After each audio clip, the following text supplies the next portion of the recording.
આપ જોઈ રહ્યા છો સ્પાર્ક ટુડે ન્યૂઝ। છોટાઉદેપુરના અંબાલા ગ્રામ પંચાયતમાં આવતા પાડલિયા ગામે ચૂંટણી બહિષ્કાર થયો છે। આંબલા જૂથ ગ્રામ પંચાયતના પાડલિયા ગામે ગ્રામજનો દ્વારા ચૂંટણી બહિષ્કાર કરવામાં આવ્યો છે। બપોરના 2 વાગ્યા સુધીમાં એક પણ વોટ પડ્યો નથી। તેઓ કહી રહ્યા છે કે માંગણીઓ સ્વીકારવામાં નહીં આવતા ચૂંટણી બહિષ્કાર કરીએ છીએ। સાથે જ અમારી રજૂઆતોને પગલે કોઈ પણ ધ્યાન આપતું નથી। આવનારા સમયમાં ચૂંટણીમાં અમે વોટ કરીએ નહીં તેવી ચીમકી પણ ઉચ્ચારી છે।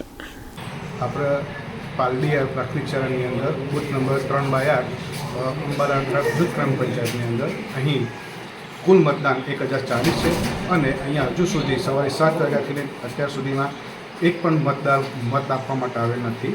એમની પ્રક્રિયા માટે આપણી લોકશાહી પ્રક્રિયા માટે થઈ અને અહીં જિલ્લા પ્રશાસન દ્વારા લોકશાહીની રીતે મતદાન થાય એના માટે પૂરો પ્રયત્ન કરે પણ હજુ સુધી એક પણ મતદાર અહીં એક પણ મત આપવા આવે નથી। મત નહીં આપવાનું કારણ શું છે?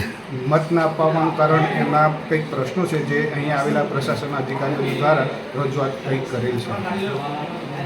ગામ લોકોએ ચૂંટણીનો બહિષ્કાર કરેલ છે? ગામ લોકોએ ચૂંટણીનો બહિષ્કાર કરેલ છે અત્યાર સુધી। શું નામ છે તમારું? Patel Dhavalbhai Chaudhary, presiding officer. મારું નામ છે રાઠવા રમેશભાઈ લાસુભાઈ, ગામ છે પાડલિયા।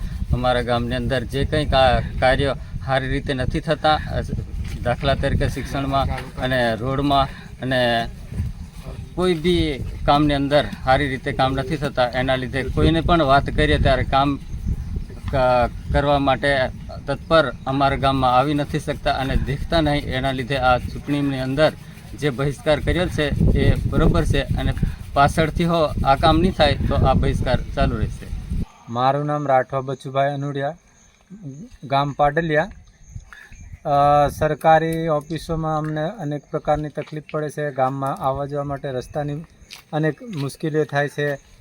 પાણીના પ્રશ્ન છે, લાઇટના પ્રશ્ન છે, શિક્ષણના પ્રશ્ન છે, ગૃહના પ્રશ્ન છે, અનેક પ્રકારના પ્રશ્ન છે। વારંવાર અમે ઓફિસોમાં ધક્કા ખાવા છતાં પણ આજની તારીખ સુધીમાં અમારા કોઈ પણ પ્રકારના કામનું સોલ્યુશન આવ્યું નથી। એટલે છેવટે અમે કંટાળીને આ ચૂંટણીનો બહિષ્કાર ગામ લોકો મળીને કરેલો છે। આજે પંચાયતની ચૂંટણી છે તો તમે વોટ આપ્યો છે ખરો? ના, નથી આપ્યો। ગામના કોઈ પણ વ્યક્તિએ નથી આપ્યો? ના, કોઈએ નથી આપ્યો। મારું નામ છે રાઠવા શૈલેષભાઈ દેસિંગભાઈ, ગામ પાડલિયા। દરેક ગામની સમસ્યાના કારણે અમે આ બહિષ્કાર કરીએ છીએ। દરેક વિભાગમાં અનેકવાર રજૂઆત કરવા છતાં અમારી રજૂઆત સાંભળતા નથી અને કામ પણ કરતા નથી। વર્ષો સુધી આ રજૂઆત કરી અમે 4-5 વર્ષની વાત છે। દરેક વિભાગની અંદર લાઇટ હોય, રોડ રસ્તા હોય, પાણી હોય, લાઇટને લગતા દરેક વિભાગની અંદર વાત કરવા છતાં કોઈ પ્રશ્નનું અત્યાર સુધી નિરાકરણ આવેલ નથી। એના વિરુદ્ધમાં અમે આ બહિષ્કાર કરીએ છીએ। ગામના લોકોએ એક વોટિંગ કર્યું છે કે નથી કર્યું? ના, એક પણ વોટ નથી કરેલો।